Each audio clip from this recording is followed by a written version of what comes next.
La belle lisse poire du prince de Mautordu.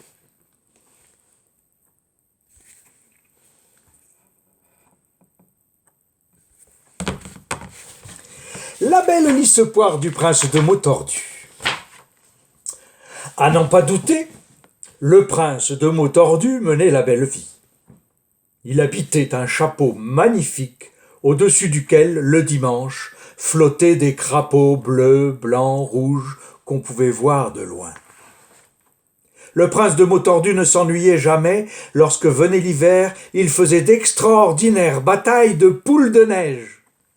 Et le soir, il restait bien au chaud à jouer aux tartes avec ses coussins, dans la grande salle à danger du chapeau. Le prince vivait à la campagne. Un jour, on le voyait mener paître son troupeau de boutons. Le lendemain, on pouvait l'admirer filant comme le vent sur son râteau à voile. Le râteau à voile.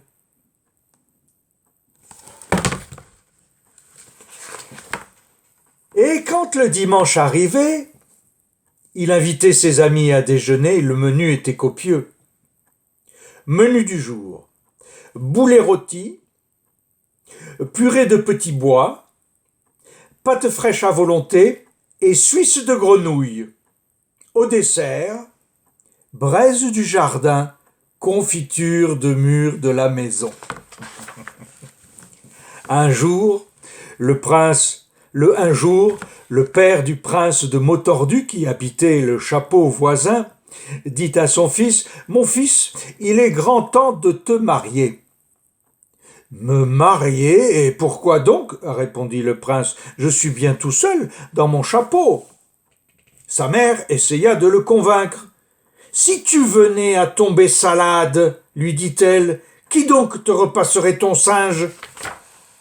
Sans compter qu'une épouse pourrait te raconter de belles lisses poires avant de t'endormir. » Le prince se montra sensible à ces arguments et prit la ferme résolution de se marier bientôt.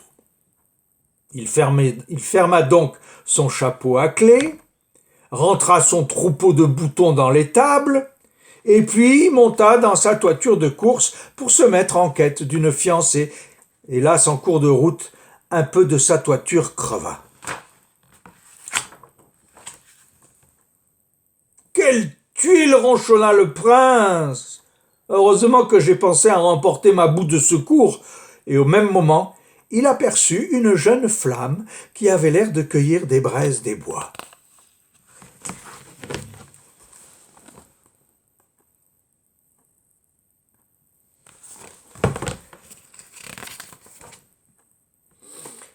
Bonjour, dit le prince en s'approchant d'elle. Je suis le prince de Mautordu. Et moi, je suis la princesse des écoles et je suis institutrice dans une école publique, gratuite et obligatoire, répondit l'autre. Fort bien, dit le prince, et que diriez-vous d'une promenade dans ce petit pois qu'on voit là-bas ? Un petit pois ? S'étonna la princesse, mais on ne se promène pas dans un petit pois. C'est un petit bois qu'on voit là-bas. Un petit bois, mais pas du tout, répondit le prince. Les petits bois, on les mange. J'en suis d'ailleurs friand et il m'arrive d'en manger tant que j'en tombe salade. J'attrape alors de vilains moutons qui me démangent toute la nuit. À mon avis, vous souffrez de maux de tête, s'exclama la princesse des écoles, et je vais vous soigner dans mon école publique, gratuite et obligatoire. Il n'y avait pas beaucoup d'élèves dans l'école de la princesse et on n'eut aucun mal à trouver une table libre pour le prince de Mautordu, le nouveau de la classe. Mais dès qu'il commença à répondre aux questions qu'on lui posait, le prince déclencha l'hilarité parmi ses nouveaux camarades. Il n'avait jamais entendu quelqu'un parler ainsi. Quant à son cahier, il était à chaque ligne plein de taches et de ratures. On eût dit un véritable torchon. 4 et 4, huîtres. 4 et 5, bœuf. 5 et 6, bronze. 6 et 6, bouse. Napoléon déclara la guerre aux puces, il envahit la Russie, mais les puces mirent le feu à Moscou et l'empereur fut chassé par les vers très froids qu'il faisait cette année-là. Gla gla gla gla gla gla. Mais la princesse des écoles n'abandonna pas pour autant, et patiemment, chaque jour, elle essaya de lui apprendre à parler comme tout le monde. On ne dit pas « j'habite un papillon », mais « j'habite un pavillon ». Et peu à peu, le prince de Motordu, grâce aux efforts constants de son institutrice, commença à faire des progrès. Au bout de quelques semaines, il parvint à parler normalement, mais ses camarades le trouvaient beaucoup moins drôle depuis qu'il ne tordait pas les mots.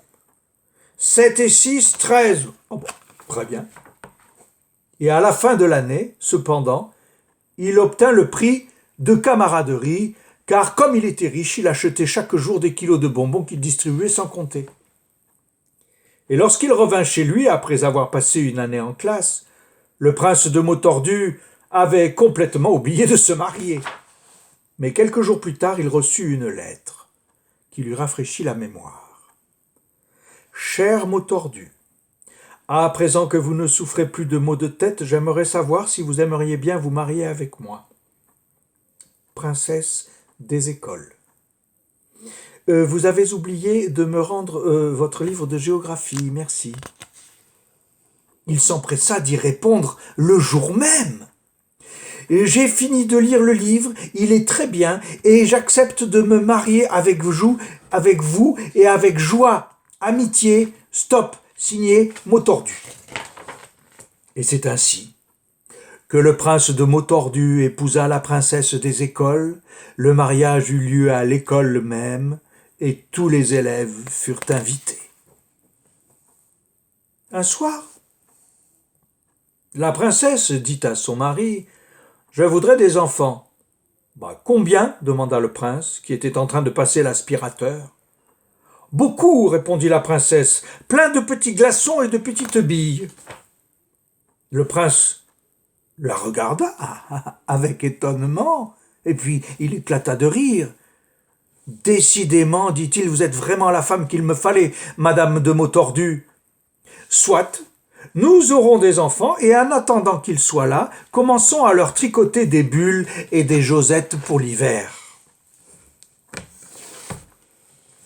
C'est fini.